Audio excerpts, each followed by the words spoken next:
আমি বৈশাখী, আমার মায়ের নামটা রেখেছিল।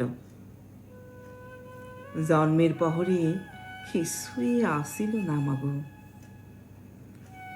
বাজার মায়েরে বলেছিল, বৈশাখ মাসে বৈশাখী এসেছে, তুলে নাও গো, তুলে নাও তারে। সারাটা জীবন গেল গই, কিছুই দিতে পারিনি তোমারে। আমার বাজান গান খুব পছন্দ করত। আর মায়ে বলতো, বৈশাখী রে, বইটা লও না, পড়তো ওই পড়াটা। তুমি যাবে ভাই, যাবে মোর সাথে আমাদের ছোট গায়ে।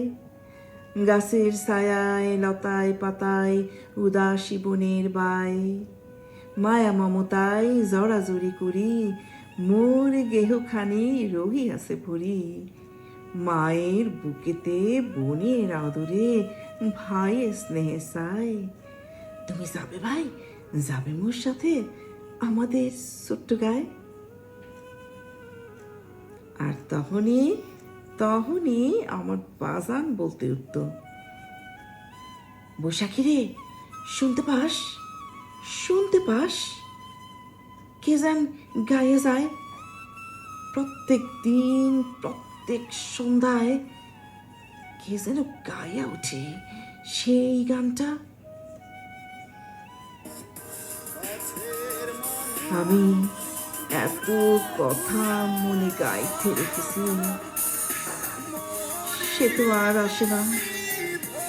কেন আসে না? সুজন, তুমি তুমি কি শুনতে পাও না? কে জান বসে আছে। একবার শুধু আসো, একবার বলো, বৈশাখী আমি এসেছি। আমার পাড়ায় সকলে হাসে, আমি হাসতে পারি না। আমি আর বুক ভরা হাসতে পারি কই? কেন পারি না গো সুজন? তুমি যেদিন আমার ঘাটে নাও ভিড়াবা, সেই সময়টার জন্য আমি বসে থাকলাম। আমি সময়টা পড়েছি, দেখি আমার সুজন, আমার সুজন আমার কাছে আসে কিনা।